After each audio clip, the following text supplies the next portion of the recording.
वनमजूर राजेंद्र साळुंके यांनी 26 जानेवारी 2025 रोजी ताराबाद वन परिक्षेत्रातील कार्यालयासमोर स्वतःचं आत्मदहन केलं होतं।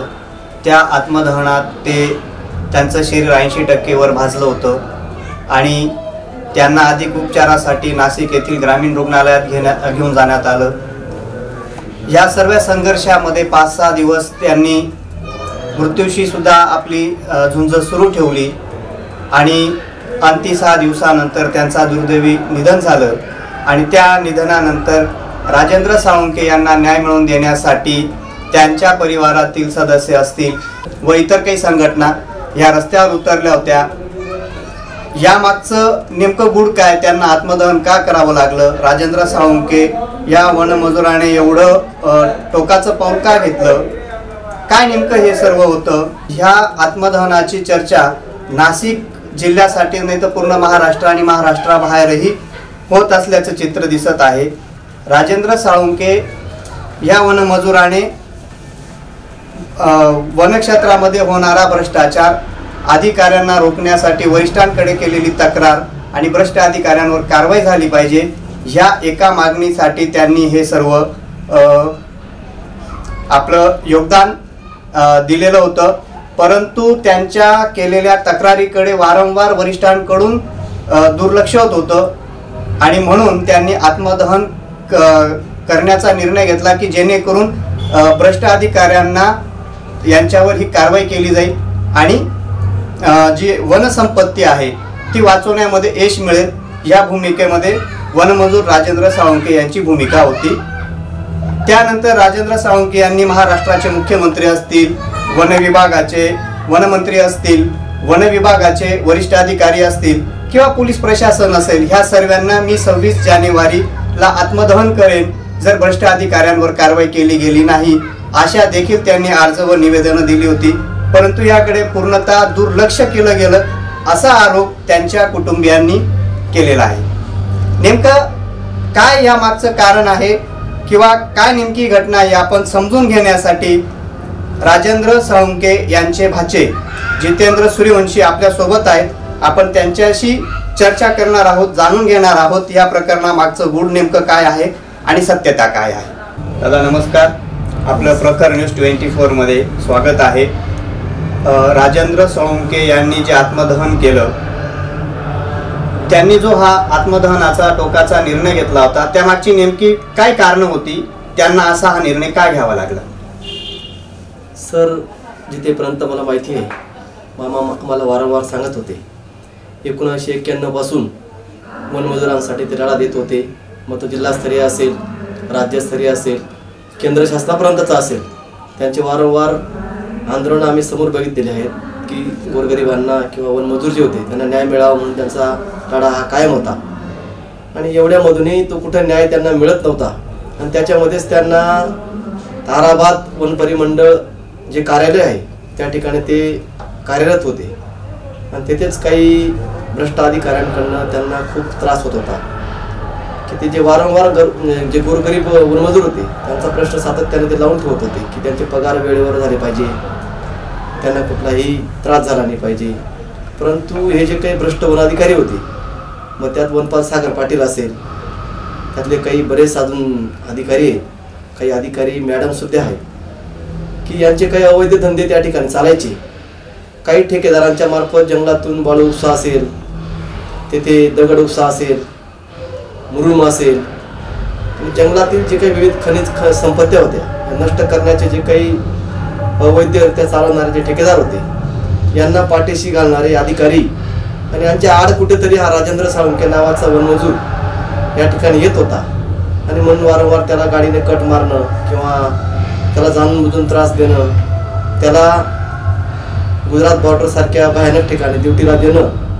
जो चेकनाका जो होता परशुराम चेकनाका, तो ऑलरेडी तो ग्रँटेड नाही शासनाने दिलेला, परंतु त्या ठिकाणी त्यांना जाणून बुजून त्रास देण्याच्या हेतूने त्यांना त्या ठिकाणी कार्यरत केलं होतं। आणि यामध्ये हा मामा जो होता आमचा तो खूप डिस्टर्ब झाला होता आणि त्याच्यामध्ये आम्ही 2-4 वेळेस त्या अधिकाऱ्यांना विनवण्या केल्या। त्यांनी गेल्या 1 वर्षापूर्वी ताराबाद वन परिमंडळ जे कार्यालय त्याच्यासमोर त्यांनी उपोषण केलं होतं आणि उपोषणामध्ये त्यांनी सांगितलं होतं की मला माझ्या गावाजवळ कुठंतरी वयामानानुसार तुम्ही ड्युटी द्या.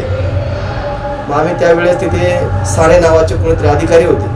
त्यावेळेस बागलांचे जे काही आमदार होते, माझे आमदार संजयजी चव्हाण या ठिकाणी उपोषण सोडवण्यासाठी आले आणि त्यांनी शब्द दिला की तुमचे ज्याही काही मागण्या आहेत ते आम्ही पूर्ण करून देऊ. आणि राजेंद्र सोळंकेला 8 दिवस आम्ही त्यांच्या गावाजवळ ड्युटीला देऊ. परंतु 1 वर्ष उलटून सुद्धा त्यांनी कुठलाही या ठिकाणी निर्णय घेतला नाही किंवा त्यांची ड्युटी या ठिकाणी त्यांच्या गावालगत केली नाही. म्हणजे जाणून बुजून कुठेतरी हा प्रकार राजेंद्र सोळंके नावाचा सच्चा सैनिक जो वनाची सच्ची सेवा करत होता आणि त्याला जाणून बुजून कुठेतरी टॉर्चर करण्याचं काम या अधिकाऱ्यांनी केलं. आणि यामध्ये त्यांनी असं एक टोकाचं पाऊल त्यांनी उचललं. 26 जानेवारी रोजी राजेंद्र सोळंके यांनी सोशल मीडिया असेल आणि प्रत्यक्षरित्या लेखी स्वरूपामध्ये वरिष्ठ अधिकाऱ्यांना त्यांनी या ठिकाणी निवेदन दिलं की माझ्या ज्या काही अटी शर्ती आहेत, मला ज्या अधिकाऱ्यामुळे जो सागर पाटील नावाचा जो कोणी अधिकारी आहे याच्यापासून मला त्रास होतोय, तर या त्रासाला कंटाळून मी माझ्या जीवाचं काहीतरी करून घेईल किंवा मी तिथे आत्मदहन करून घेईल असा गंभीर स्वरूपाचा त्यांनी या ठिकाणी निवेदन त्या ठिकाणी दिलेलं आहे. आणि त्या ठिकाणी 26 जानेवारीला त्यांनी हे आत्मदहन केलं. त्या ठिकाणी जायखळा पोलीस स्टेशनचे जे कोणी सहाय्यक पोलीस निरीक्षक शिरसाट पुरुषोत्तम शिरसाट या ठिकाणी होते, त्यांना देखील ते अधिकृत निवेदन या ठिकाणी दिलं होतं. ही चर्चा 1 दिवस अगोदर आमच्या कुटुंबियांची झाली असती, परंतु कुठल्याही अधिकाऱ्यांनी आम्हाला बोलवलं नाही किंवा चर्चा करून घेतली नाही की राजेंद्र सोळंके यांनी आत्मदहनाचा इशारा दिला आहे. जर त्यांनी आम्हाला बोलवलं असतं कदाचित हा अनर्थ टळला असता किंवा ही घटना झाली नसती. परंतु या अधिकाऱ्यांनी जाणून बुजून हा सर्व प्लॅन घडून आणला आणि राजेंद्र सोळंकेंचा आज बळी या ठिकाणी गेलेला आहे. आमचा गंभीर आरोप म्हणजे आम्हाला आमचा कर्ता कुटुंबातला कर्ता व्यक्ती कुटुंब प्रमुख या ठिकाणी गेलेला आहे. आता इतके दिवस उलटून गेलेत, आता जवळपास 1.5 महिना झाला त्या घटनेला उलटून. 26 जानेवारीला ही घटना घडली. त्या दिवसापासनं जो कोणी सागर पाटील नावाचा दोषी अधिकारी त्याच्यावर साधा म्हणजे त्याला कुठलं त्याच्या विचारणा सुद्धा केली नाही जायखळा पोलीस स्टेशनने. आम्ही वारंवार सांगत होतो की या माणसापासून या माणसाच्या जीवाला धोका आहे, पण तरी देखील म्हणजे डोळे झाक करण्याचा प्रयत्न या ठिकाणी जायखळा पोलीस स्टेशनचे सहाय्यक पोलीस निरीक्षक API पुरुषोत्तम शिरसाट या ठिकाणी करत होते, असं आम्हाला या ठिकाणी घटनेतून दिसून आलं. त्यानंतर 31 तारखेला त्यांची प्राणज्योत नाशिकच्या सुयश हॉस्पिटलमध्ये मालावली. त्यानंतर आम्ही डेड बॉडी ताब्यात घेत नव्हतो की आम्हाला डेड बॉडी पेक्षा आमच्या ज्या मागण्या होत्या की तुम्ही त्या कुटुंबियांना काय न्याय देणार आहात, आमची मागणी होती की सागर पाटला तुम्ही तात्काळ अटक करा. तर त्यामध्ये आम्हाला शिरसाट साहेबांनी सांगितलं की तुम्हाला आम्हाला भेटायचंय. म्हणजे आम्हाला वाटलं की काही त्या विषयावर भेटत असतील. आम्ही त्यांना समोरच्या गुन्हेगाराला अटक करत म्हणून सांगत होतो आणि ते आम्हाला वेगळंच काहीतरी आमिष घेऊन नाशिक येते डेड बॉडी ही साधारणतः 5 वाजता आम्ही सिव्हिलच्या हॉस्पिटलमध्ये शिफ्ट केली आणि रात्री 9 म्हणजे 10 ते 11च्या सुमारामध्ये API शिरसाट यांनी त्यांचं कामकाज सोडून दिलं आणि सटाणा नाशिकला आली आणि आम्हाला ठक्कर बाप्पा इथे आम्ही सगळे आमचे नातेवाईक उभे होतो. तिथं आल्यानंतर त्यांनी त्यांच्या काही वन परिक्षेत्रातले काही अधिकारी होते, त्यांनी सांगितलं की तुम्ही 20 लाख घ्या आणि शांत राहा. आम्ही सगळे नातेवाईक भडकलो आणि त्यांना सांगितलं की आज आमचा माणूस गेलाय, अजून त्याचे अंतिम संस्कार सुद्धा केले नाही, तुम्ही अशा गोष्टी आम्हाला दाखवताय. तर आमचे नातेवाईक आम्ही सर्वजण त्यांच्यावर खूप तुटून पडलो. त्यावेळेस त्यांनी तिथून पळता पाय काढला आणि तिथून ते रात्री साधारणतः 12-1च्या सुमारास ते निघून आले. तदनंतर आम्ही वारंवार त्यांना सांगितलं, तिथं आमचं आंदोलन झालं सटाण्याला आपलं याला जायखळा पोलीस स्टेशनच्या आवाराच्या बाहेर हजारोच्या संख्येने लोकांनी आम्हाला साथ दिली. राजेंद्र सोळंकेवर प्रेम करणारा असंख्य असा जनसमुदाय त्या ठिकाणी हजारो संख्येने आला, कारण या माणसाचं काम अतिशय प्रामाणिक होतं. जंगलाला आग लागली हा माणूस जात होता, बिबट्या निघाला हा माणूस त्यांच्या वन प्रशासनाच्या पहिले हजर राहायचा. म्हणजे इतकं प्रामाणिक काम राजेंद्र सोळंकेंचं होतं. म्हणून हजारो संख्येने तिथं मायबाप जनता तिथं आली आणि आम्ही जायखळा पोलीस स्टेशन सहाय्यक पोलीस स्टेशन समोर किंवा जायखळा पोलीस स्टेशनच्या अधिकाऱ्यांना विचारणा केली. त्यावेळेस मला वाटतं तिथे मनमाडचे कोणतरी खरे म्हणून अधिकारी त्या आंदोलनाला सामोरे आले आणि त्यांनी सांगितलं की तुम्ही आंदोलन थांबून घ्या. मग आमची मागणी एकच होती की तुम्ही सागर पाटलाला अटक केव्हा करणार. तर आम्हाला त्या ठिकाणी त्या आंदोलनामध्ये शिरसाट यांनी सांगितलं की मी 24 तासाच्या आत त्या सागर पाटलाला अटक करतो. मग आता इतके तास उरले झाले तरी सुद्धा सागर पाटलाला अटक झाली नाही. म्हणजे कुठंतरी काहीतरी देवाणघेवाणाचा कार्यक्रम आम्हाला दिसून आला. 100% आमचा आरोप आहे, हे लोक 100% कुठंतरी आमिषाला बळी पडून सागर पाटलाने दिलेल्या जो काही त्याने रसद पुरवली आहे जायकडा पोलीस प्रशासनाला, आणि त्याच्यामुळे हा प्रकार थांबवण्याचा प्रकार झाला. आणि हा आमचा 100% गंभीर आरोप शिरसाट यांच्यावर आज पण आहे. आणि त्यानंतर जायकडा पोलीस स्टेशनने आता 1.5 महिना घटना घडल्यानंतर आम्ही न्यायाची अपेक्षा करत होतो. आमचं संपूर्ण कुटुंब कधी न्याय आम्हाला मिळेल, समोर गुन्हेगार केव्हा अटक होईल, आणि त्याच्यामध्ये त्यांनी त्याची बदली करून टाकली. खऱ्या अर्थाने आम्हाला API बदली नेमकी कोणाची झाली? या घटनेचा जो मूळ आरोपी आहे, आता खरं सांगायला गेलं तर त्यांनी अधिकृतरित्या निवेदन दिलं होतं की मी 26 जानेवारी रोजी आत्मदहन करणार आहे. जरी जायकडा पोलीस स्टेशनला त्यांनी निवेदन दिले असताना त्यांनी साईड पोलीस का दिली नाही, किंवा जायकडा पोलीस स्टेशनचे सहाय्यक पोलीस निरीक्षक API पुरुषोत्तम शिरसाट जबाबदारी होती. तिथं काहीतरी उपाययोजना केल्या गेल्या पाहिजे होत्या. तिथं ना कुठली फायर ब्रिगेड होती, ना कुठलं या ठिकाणी पाण्याची व्यवस्था होती. हा माणूस त्या ठिकाणी आत्मदहन करत असताना तिथं वन प्रशासनाचे सुद्धा काही अधिकारी, जवळपास 10 ते 12 अधिकारी 26 जानेवारीचा झेंडा फडकवण्यासाठी तेथे उपस्थित होते. आणि हा सगळा प्रकार ते एकदम सहजपणे या ठिकाणी बघत होते. म्हणजे याला वन प्रशासनात पण तेवढंच जबाबदार आहे, आणि शिरसाट पण ह्या घटनेला तेवढाच जबाबदार आहे. आम्हाला एवढंच शासनाच्या आज मीडियाच्या मुलाखतीत मला एवढंच सांगायचं आहे की बाबा तुम्हाला जर निवेदन दिलं आहे, मग तुमचं काम होतं ना, का तुम्ही तिथं माणसं दिले नाही? शिरसाट साहेब का तिथं उपस्थित नव्हते? मी या ठिकाणी पोलीस प्रशासनाचा त्या वर्दीचा प्रचंड आदर करतो मी, कारण पोलीस हा आपला रक्षक आहे, जनतेचा रक्षक आहे. मग आपण भरोसा कोणावर ठेवणार? एवढा असताना एवढी गाफीलता का केली गेली, याचे अनेक प्रश्न आज या ठिकाणी आम्हाला पडत आहे. का शिरसाट साहेबांनी त्यांना बंदोबस्त दिला नाही, का त्यांना अडवण्याचा प्रयत्न झाला नाही, किंवा आमच्या कुटुंबियांना का त्या ठिकाणी सांगण्यात आलं नाही की 2 दिवशी पहिले आम्हाला त्यांनी सूचित केलं असतं की अशाची घटना राजेंद्र सोळंके यांनी निवेदन दिलेलं आहे, आत्मदहनाचा इशारा दिलाय, तर तुम्ही या आपण चर्चा करू. कुठंतरी संबंधित अधिकारी जे वन अधिकारी त्यांना बोलवलं असतं, चर्चा झाली असती, हा अनर्थ टळला असता. पण या घटनेमध्ये हा कुठलाही प्रकार या ठिकाणी संबंधित विभागाकडनं झाला नाही, असा माझा वन प्रशासनावर ही 100% सांगतो मी तुम्हाला की वन प्रशासन याला थोडं जबाबदार आहे, आणि पोलीस प्रशासन सुद्धा या घटनेला जबाबदार आहे. राहिला विषय, त्यांनी मुलाला नोकरीचं ठिकाणी आश्वासन दिलं, त्या दिवशी आम्ही आंदोलन केलं. ज्या दिवशी ही घटना घडली 31 तारखेला, तर आम्ही 1 तारखेला मोठं प्रचंड आंदोलन केलं. त्या ठिकाणी त्यांच्या वन अधिकारी जे आहेत त्यांनी एक निवेदन दिलं की आम्ही पोराला नोकरीला घेऊन घेऊ, किंवा त्याला नोकरी देऊ त्या जागेवरती. त्यानंतर सर्व समाजाच्या आम्ही भावना समजून आम्ही आंदोलन मागे घेतलं, आणि आम्ही रात्री अंत्यसंस्कार या ठिकाणी केले. पण आता इतके तास उठून देखील कुठला न्याय आम्हाला मिळत नाही. मग त्यानंतर आम्ही 26 फेब्रुवारीला आत्मदहनाचा इशारा दिला की बा आम्ही आमच्या कुटुंबियांसह जायकडा पोलीस स्टेशनमध्ये आत्मदहन करून घेऊ, कारण आम्हाला कुठलाही न्याय या ठिकाणी न्याय व्यवस्थेकडनं मिळत नाही. हे असताना आम्हाला प्रचंड या ठिकाणी बंदोबस्त देण्यात आला. इतका मोठा चौफेर माझ्या गावामध्ये बंदोबस्त देण्यात आला, पण मी त्या ठिकाणी उपस्थित नव्हतो. त्यानंतर रात्री मध्यस्थी काही लोकांच्या मार्फत मला फोन आले की तुम्ही त्या ठिकाणी जा, तुमच्या नक्कीच भावना या ठिकाणी ऐकल्या जातील. गणापुरे साहेब यांनी मला फोन केला, तुम्ही त्यांचा CDR चेक करा. मला फोन आला, मी गेलो. मी गेल्यानंतर माझी चर्चा केली. त्यांनी मला तसं माझा जबाब पण त्यांनी घेतलेला आहे. आम्हाला 12 वाजता सटाणा कोर्टमध्ये आणण्यात आलं, मला वशिवून सोडून केला. त्यानंतर कोर्ट उठलं, जज पण तिथे उठले, आणि त्यांनी सांगितलं की हे कुठे हिस्ट्रीमध्ये बसत नाही बुवा, तुम्हाला त्यांना अटक करण्याचा काही अधिकार नाही. त्यानंतर त्यांनी कुठं ऐकून घेतलं नाही. त्यानंतर त्यांनी आम्हाला तिथून घेऊन आमच्या घरी परत सोडून दिलं.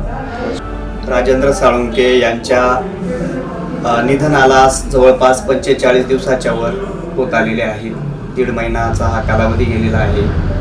ह्या सर्व परिस्थितीमध्ये तुम्हाला प्रशासनाकडून काय न्याय मिळालेला आहे, किंवा काय आश्वासने मिळाले, त्यांच्याकडून काय प्रयत्न झाले, किंवा तुम्ही कुटुंबियांनी त्यांना न्याय मिळवून देण्यासाठी काय प्रयत्न केलेत, याबद्दल आपल्याला काय मत आहे? आता या घटनेला जवळपास 1.5 महिना तर कंप्लीट झालेला आहे. 1.5 महिन्यामधनं कुठलाही आम्हाला न्याय या ठिकाणी प्राप्त झालेला नाही. आश्वासनं भरपूर मिळाली की पोराला तात्काळ नोकरीवर घेतलं जाईल. सुयोग राजेंद्र सोळंकी, मयत राजेंद्र सोळंकी यांचा मुलगा. दुसरं, सागर पाटलावर तात्काळ कारवाई 24 तासाच्या आत कारवाई केली जाईल असं API शिरसाट यांनी सांगितलं होतं. त्यानंतर या तिघही मुद्द्यांवर कुठल्याही प्रकारचं ठोस आम्हाला अजून तरी काही न्याय प्राप्त झालेला नाही. ना सागर पाटलाला अटक झाली, ना या ठिकाणी ज्या API पुरुषोत्तम शिरसाट जायकडा पोलीस स्टेशनचे सहाय्यक पोलीस निरीक्षक यांच्या अलगर्जीपणामुळे ही सर्व घटना झाली, ना त्यांच्यावर कुठली कारवाई झाली. आम्हाला त्यांचं निलंबन अपेक्षित होतं, मात्र ते अजूनही त्या प्रशासनाकडून दिसून आलं नाही. आणि म्हणून राजेंद्र सोळंकी जे प्रकरण आहे याला कुठं भरकटण्यासाठी हा सर्व खटाटोप, सर्व प्रयत्न हा वन प्रशासनाकडनं होतोय, पोलीस प्रशासनाकडनं होतोय, हेच या ठिकाणी आम्हाला आता तर दिसत आहे. तुम्हाला अपेक्षित काय या शासनाकडे किंवा संबंधित प्रशासनाकडे? आम्ही शासनाचा प्रचंड आदर करतो आणि पोलीस प्रशासनाचाही तेवढाच आम्ही आदर करतो. आता आमची मागणी सगळ्यांना माहिती आहे. आमची अपेक्षा एवढी एकच आहे की तुम्ही सागर पाटीलवर कारवाई कधी करणार आहात आणि ज्या घटनेमागे जो कोणी सहआरोपी आहे API पुरुषोत्तम शिरसाट यांचं निलंबन कधी करणार आहात हेच आम्हाला अपेक्षित आहे. त्यांनी तात्काळ हा मार्ग सोडवावा आणि सुयोग राजेंद्र सोळंकी याला तुम्ही केव्हा ते आपल्या त्या जागेवरती किंवा नोकरीवर केव्हा तुम्ही कार्यरत करणार आहात असं आम्हाला ठोस याच्यात द्यावं, तरच पुढच्या या ठिकाणी थांबतील, नाही तर पुढे भविष्यात आम्हाला उपोषणासारखे पवित्र या ठिकाणी घ्यावे लागतील.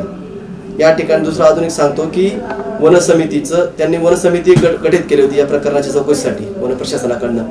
तिचा कुठलाही अहवाल या ठिकाणी अजून जनतेपर्यंत आला नाही, आमच्या कुटुंबियांपर्यंत आला नाही, ना पोलीस प्रशासनापर्यंत आला नाही. म्हणजे सगळे त्यांचेच माणसं आहेत, सगळं तेच या ठिकाणी करतायत. म्हणजे आता आम्ही न्याय मागायचा तरी कोणाकडे असा एक चिंतेचा गंभीर या ठिकाणी विषय ठरत आहे. म्हणून मला वाटतं प्रशासनाने खोल चौकशी करावी आणि या ठिकाणी योग्य तो न्याय आमच्या परिवाराला मिळावा, सोळंकी परिवाराला मिळावा अशी आमची या ठिकाणी मागणी आहे. तुम्ही जर मगाशी आपली चर्चा चालू असताना जायखेडा पोलीस स्टेशनचे जे सहाय्यक पोलीस निरीक्षक आहेत पुरुषोत्तम शिरसाट, तुम्ही त्यांच्यावर आरोप करतायत की ते सहआरोपी आहेत, ते कोणाला तरी ह्या प्रकरणात वाचवण्याचा प्रयत्न करतायत. तर नेमकं काय प्रकरण आहे आणि त्यांचा याच्यामध्ये काय रोल आहे? काय तुम्ही असे त्यांच्यावर डायरेक्ट कसे आरोप करू शकता? सर, ज्या दिवशी घटना घडली त्या दिवशी API शिरसाट साहेब आणि काही वन अधिकारी हे ठक्कर बापा नाशिक येथे तिथं आले होते. जर हे सिद्धच करायचं असेल तर माझी पोलीस प्रशासनाला विनंती आहे, त्यांचे CDR काढा, माझे CDR घ्या. जे निष्पन्न होईल दूधचं दूध पाणीचं पाणी ते होऊन जाईल. कुठंतरी या प्रकरणामध्ये सागर पाटलाला वाचवण्याचा प्रयत्न शिरसाट साहेब या ठिकाणी करत आहेत, हे तर प्रथमदर्शी सिद्ध झालेलं आहे. या ठिकाणी जर शिरसाट साहेब वारंवार सांगतायत की आम्ही शॅडो वास दिले होते, शॅडो वास मग होते कुठं, ते कोण होते ते? मग ते जर असले असते तर असा प्रकार झालाच कस काय? काय उपाययोजना केल्या गेल्या तिथं? जर आज त्या प्रशासनाने, पोलीस प्रशासनाने उपाययोजना केल्या असत्या तर राजेंद्र साळुंके वनरक्षकाचा आज असा आत्महत्यासारखा प्रयत्न झालाच नसता किंवा त्यांच्यावर असा आज हा प्रसंग आला नसता. याला सर्व जबाबदार पुरुषोत्तम शिरसाट आहेतच आणि सागर पाटलाला वाचवण्यामागे 100% प्रयत्नशील हे जायकडा पोलीस स्टेशनचे सहाय्यक पोलीस निरीक्षक API शिरसाटच आहे. आपण जो म्हणत आहात की जे शिरसाट सर आहेत, सहाय्यक पोलीस निरीक्षक जायखेडा पोलीस स्टेशनचे, की ते तुमच्याकडे आले होते, रात्री तुमची भेटगाठ झाली, तुमचं काही बोलणं झालं देवाणघेवाणाच्या विषयाच्या संदर्भात. तुम्ही म्हणतात की माझा CDR चेक करा आणि शिरसाट सरांचाही CDR चेक करा, त्यात दूध का दूध पाणी का पाणी होईल अशी तुमची जी भूमिका आहे. तर शिरसाट साहेबांची चौकशी व्हावी किंवा ह्या प्रकरणाचं सत्य काय आहे ते बाहेर यावं, याच्यासाठी तुम्ही त्यांच्या वरिष्ठांकडे त्या बाबतीत तशी काही तक्रार केली आहे किंवा तुम्ही काय प्रयत्न केलेले आहेत किंवा करणार आहात का? आमची पहिल्या दिवसापासून तुमच्या प्रखर न्यूजने सुद्धा हे बातम्या वारंवार लावून धरल्या आणि तुमच्याकडे सुद्धा त्या आमच्या सर्व डाटे आहेतच. आमचे प्रत्येक पावलाला प्रत्येक क्षणी आमच्या ह्याच मागण्या होत्या. ज्या दिवशी आमचे आंदोलन झाले त्या ठिकाणी प्रत्यक्षदर्शी गणापुरे साहेब त्या ठिकाणी उपस्थित होते. त्यानंतर मनमाडचे जे काही खरे साहेब होते ते सुद्धा त्या ठिकाणी उपस्थित होते. या सगळ्यांसमोर आम्ही एकच मागणी केली होती की जायकडा या सर्व प्रकरणाला जायकडा पोलीस स्टेशनचे सहाय्यक पोलीस निरीक्षक API पुरुषोत्तम सिरसाट जबाबदार आहेत. तुम्ही यांच्यावर कारवाई करावी, यांचं निलंबन करावं. आमची प्रथमदर्शीपासून ती मागणी होती. त्यानंतर ज्या घटनेला ज्यांनी हा सर्व प्रकार घडून आला ज्यांच्यामुळे सागर पाटील, तुम्ही यांना 24 तासाच्या आत अटक करणार होता, मग तुम्ही का केली नाही? तर या सर्व प्रकरणामध्ये आम्हाला कुठंतरी यांची मिलीभगत दिसत होती. आम्ही वारंवार सूचित करत होतो. आता आमचं एवढंच म्हणणं आहे, आता तरी कारवाई करा. आता तरी 1.5 महिने झालेत. आता तरी तुम्ही सागर पाटलांचं निलंबन करा. आपलं निलंबन करा. यांचं जे API पुरुषोत्तम सिरसाट आहे, ह्या घटनेला प्रमुख जबाबदार ज्यांची जबाबदारी होती त्यांचं तुम्ही तात्काळ निलंबन करा. ही आज पण आमची तीच मागणी आहे, उद्या पण तीच राहील. म्हणजे तुमची मुख्य मागणी अशी आहे की सागर पाटलांवर कारवाई होऊन ते जे दोषी असतील तर त्यांना शिक्षा झाली पाहिजे आणि शिरसाटांनी जे काही त्यांना पाठीशी घालण्याचा प्रयत्न केला आहे तर त्यांचं निलंबन झालं पाहिजे, असंच तुमचं म्हणणं आहे का? हो. माझी पोलीस प्रशासनातील वरिष्ठ अधिकाऱ्यांना येऊन जे काही गृह खातं आहे, गृह खात्याच्या संबंधित मंत्र्यांना पण माझी विनंती आहे, ह्या घटनेला जे जबाबदार व्यक्ती आहे, एवढी मोठी घटना वन परिमंडळ ताराबाद कार्यालयासमोर घडून जाते, मग त्यावेळेस सिरसाट साहेब नेमकं करत काय होते? आज तरी तुम्ही आम्हाला न्याय द्यावा. पुरुषोत्तम सिरसाट यांचं निलंबन करावं आणि संबंधित जो काही गुन्हेगार आहे सागर पाटील याला अटक करावी. ही आमची मागणी काल पण होती, आज पण आहे, भविष्यात पण राहील. भाऊ, तुम्ही जसं म्हणतात की शिरसाटांनी तुम्हाला काही आमिष वगैरे दाखवण्याचा प्रयत्न केला, तुम्ही त्यांच्यावर एवढे आरोप करतायत की त्यांनी जर लक्ष घातलं असतं तरी घटना घडली नसती, त्यांनी दुर्लक्ष केलं आणि आरोपींना वाचवण्याचं ते कार्य करत आहे. ठीक आहे, पण त्यांच्यावर तुम्ही जसे आरोप करत आहात, पण काही जण तुमच्यावरही आरोप करतायत की जितेंद्र सूर्यवंशी यांना देखील पैसे दिले गेले आहेत आणि ते हे प्रकरण त्यांनी शांत करावं किंवा त्यांना पैसे दिले गेलेले आहेत, असेही तुमच्यावर आरोप होत आहेत. मग याच्याबद्दल तुमचं काय म्हणणं आहे? मला असं वाटतं की जायकडा पोलीस स्टेशनचे सहाय्यक पोलीस निरीक्षक पुरुषोत्तम सिरसाट यांच्या मार्फत काहीतरी अफवा परिसरामध्ये या ठिकाणी पसरवल्या जात आहेत की मयत राजेंद्र साळुंके यांच्या कुटुंबियांना काहीतरी पैसे देऊ केले किंवा 15 लाख रुपये त्यांना कुटुंबियांना या ठिकाणी देण्यात आलेले. मला हात जोडून एवढीच विनंती आहे, तुम्ही ज्या खोट्या अफवा जनतेपर्यंत पोहोचवता, मी आज पण तेच सांगतो, ज्या पद्धतीने मी आज आपल्या माध्यमातून या ठिकाणी जनतेला थेट सांगत आहे, जर आम्ही पैसे घेतलेले आहेत तर ते सिरसाटांनी प्रूफ करून द्यावं. आम्ही कोणासमोर घेतलेले आहेत, कुठं दिलेले आहेत, कशा संदर्भात दिले गेलेले आहेत, त्यांच्यासाठीही प्रसार माध्यम खुलं आहे. त्यांनीही चर्चा करावी, त्यांनी प्रसार माध्यमाच्या समोर यावं, त्यांनी भर चौकात पत्रकार परिषद घ्यावी आणि हा विषय जनतेला त्यांनी कळवावा. आम्ही तयार आहोत. आज मी तुमच्या समोर अतिशय सरळरित्या बोलत आहे ना, मी कुठं दाबदबावामध्ये नाही बोलत आहे. तर आम्ही काय आमच्यावर जे आरोप होत आहेत, पण हे फक्त शिरसाटांचेच नाही तर इतर लोकांचेही तुमच्यावर आरोप आहेत. आमची विनंती तीच आहे ना, मग याला कुठंतरी खत पाणी घालण्याचं काम API पुरुषोत्तम सिरसाट त्या ठिकाणी करत आहे.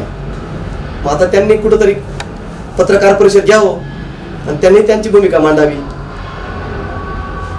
जसं मी आज बोलतो ना, मी आज सगळ्या आपल्या माध्यमातून सांगत आहे.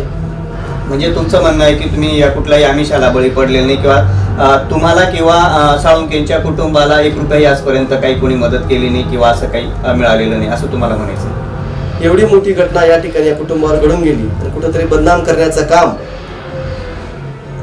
पुरुषोत्तम सिरसाट आणि त्यांच्या काही लोकांकडून या ठिकाणी होत आहे. ही खोटी अफवा समाजामध्ये पसरवण्याचं काम, कुठंतरी या घटनेला चुकीचं वळण देण्याचं काम या ठिकाणी सिरसाटांच्या माध्यमातून झालेलं आहे. आणि आमचा 100% गंभीर आरोप हा सिरसाटांवरच आहे. मी आज पण तेच सांगतो की त्यांनी पत्रकार परिषद घ्यावी, त्यांनी त्यांची भूमिका स्पष्ट करावी, त्यांनी लोकांपुढे यावं. जसं मी आज खुलेआम आपल्या माध्यमातून या ठिकाणी बोलत आहे. आम्हाला जर कुठल्याही प्रकारचा 1 रुपयाच या ठिकाणी आमच्यापर्यंत मिळाला नाही. आमच्यावर अतिशय खोटे आरोप या ठिकाणी केले जाते. आमची मानसिक संतुलन आमचं बिघडत आहे. जर आमच्या या ठिकाणी असा आरोप केल्यानंतर आमची मानसिकता खूप या ठिकाणी असेल, आमच्या प्रतिष्ठेचा विषय, यामध्ये आमच्या प्रकृतीला काही झालं, काही या ठिकाणी घटना घडली, तर मला वाटतं 100% याला पुरुषोत्तम शिरसाट जबाबदार असतीलच. असा चुकीचा आरोप त्यांनी करू नये. त्यांनी आरोप करत त्यांनी कुठेतरी पत्रकार माध्यमांची त्यांनी बोलावं, त्यांची भूमिका स्पष्ट करावी, आमची विनंती आहे. अच्छा, म्हणजे शिरसाट साहेबांनीही त्यांची बाजू या ठिकाणी मांडावी आणि त्यांनी सांगावं माध्यमांच्या माध्यमातून किंवा माध्यमांसमोर चर्चा करावी की त्यांनी जर तुम्हाला पैसे किंवा त्यांच्या कुठल्या लोकांकडून काही देणं घेणं झालं असेल तर त्यांनी त्याचे पुरावे माध्यमांना दाखवावे. राजेंद्र साळुंखे यांच्या निधनाला आज जवळपास 1.5 महिने 40-45 दिवस पूर्ण झालेले आहेत. या मध्ये जे काही ज्यांच्या विरोधात तक्रार आहे ते वनपाल सागर पाटील यांच्यावर ते आरोप ठेवण्यात आलेले आहेत त्यांच्या कुटुंबियांच्या वतीने. सागर पाटील यांना आतापर्यंत अटक झालेली नाही. त्याच पद्धतीने त्यांचा ह्या परिवाराचा, साळुंखे परिवारांचा एक आरोप असा पण आहे की शिरसाटांनी या प्रकरणाकडे पूर्णपणे दुर्लक्ष केलं म्हणून तेही दोषी आहेत. त्यांना सहआरोपी केलं पाहिजे, त्यांची चौकशी झाली पाहिजे, त्यांचं निलंबन झालं पाहिजे, अशा त्यांच्या मागण्या आहेत. त्यानंतर राजेंद्र साळुंखे यांचा मुलगा सुयोग साळुंखे याला नोकरी मिळायला पाहिजे, तोही शब्द प्रशासनाने आणि शासनाने दिलेला होता आंदोलनाच्या दरम्यानमध्ये. त्यालाही ते अजूनपर्यंत काही मिळालेलं नाही असाही त्या कुटुंबाचा आरोप प्रशासनावर आहे. आणि ह्या सर्व पार्श्वभूमीमध्ये जेव्हा हे 40-45 दिवस उलटूनही शासन प्रशासन याच्याकडे लक्ष देत नाही किंवा संबंधित जे काही अधिकारी आहेत त्याच्यावर ॲक्शन घेत नाहीत, तर मग तुमच्या आणि तुमच्या कुटुंबियांची नेमकी भूमिका काय असणार आहे? सर, सदर घटनेला 1.5 महिना पूर्ण झालेला आहे. या ठिकाणी साधा वन परिसर जे काही अधिकारी आहेत त्यांनी त्या कुटुंबियाचं साधारणतः सांत्वन सुद्धा केलेलं नाही. त्यांनी फक्त लेखी स्वरूपात आपल्याला या ठिकाणी दिलेलं आहे की मुलाला आम्ही तात्काळ नोकरीवर घेऊ. मात्र अद्यापही ती गोष्ट प्रलंबित पडलेली आहे. दुसरी गोष्ट, सागर पाटलाचं त्याला अटक झाली पाहिजे होती, त्याला अजूनही तो मोकाटपणे फिरतोय, त्याच्यावर कुठलाही अहवाल वन प्रशासनाने या ठिकाणी सादर केलेला नाही. दुसरी गोष्ट, ज्या घटनेमध्ये तेवढे जबाबदार पुरुषोत्तम शिरसाट आहे की त्यांचं निलंबन या ठिकाणी झालं नाही. आणि म्हणून या सर्व गोष्टींना कुठंतरी याला मूठमाती देण्याचा काम प्रशासनाकडनं चालू आहे. मला माध्यमातून एवढं सांगायचं आहे, येत्या 20 तारखेपर्यंत जर याचा साक्षमोक्ष झाला नाही किंवा वनरक्षक राजेंद्र साळुंखे यांच्या मागणींना न्याय मिळाला नाही किंवा त्यांच्या कुटुंबियांना न्याय मिळाला नाही, तर आम्ही आमच्या कुटुंबियाच्या वतीने, मी आज जाहीरपणे सांगतो, 20 तारखेला आम्ही अमरण उपोषण करू. मग आता राजेंद्र साळुंखे नंतर परत आम्हालाही त्यांच्या पाठीमागे जावं लागलं तरी चालेल, परंतु आमच्या मागण्या पूर्ण झाल्याशिवाय आम्ही या ठिकाणी थांबणार नाही, आमचं आंदोलन थांबणार नाही, याची काळजी प्रशासनाने घ्यावी याच्या ठिकाणी सांगतो. वनमजूर राजेंद्र साळुंखे यांचे भाचे जितेंद्र सूर्यवंशी यांची प्रतिक्रिया आपण जाणून घेतली आहे. हे कुटुंब गेल्या 45 दिवसापासून राजेंद्र साळुंखे यांना न्याय मिळावा म्हणून प्रशासन किंवा शासनाच्या दारी ते प्रयत्न करीत आहेत, परंतु त्यांना कुठेही न्याय मिळत नाही अशी त्यांचे आरोप आहेत. जे काही संबंधित अधिकारी असतील त्यांच्या चौकशीचा जो काही विषय असेल किंवा जो कोणी आरोपी असेल त्याला अजूनही अटक झालेली नाही, ही एक पार्श्वभूमी असेल. बदली करणं किंवा अहवाल सादर न करणं याच्यामध्ये काही गोड बंगाल आहे का, असे अनेक त्यांनी आपल्या प्रश्नाला उत्तर देताना या ठिकाणी स्पष्ट केलेलं आहे.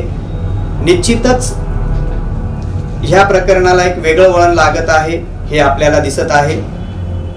आणि ह्या लागलेल्या वेगळ्या वळणाला किंवा तपासाला शेवटी ज्या व्यक्तीने आत्मदहन केलं त्याला न्याय मिळणार आहे का? प्रशासन त्याला न्याय मिळवून देणार आहे का? शासन याच्यात लक्ष घालणार आहे का? की मग शेवटी ह्या प्रकरणाला वर्षानुवर्ष खेळवलं जाणार आणि कुठेतरी हे प्रकरण पडद्याआड होणार? असं तर होणार नाही ना. ह्याच प्रकरणाच्या आपण नेहमी ग्राउंड रिपोर्ट बघत राहू. घडणाऱ्या घटनांच्या तुम्हाला पूर्णतः माहिती प्रकरण न्यूज 24च्या माध्यमातून आम्ही देतच राहू. या असलेच ग्राउंड रिपोर्ट बघण्यासाठी तुम्ही बघत राहा प्रकरण न्यूज 24.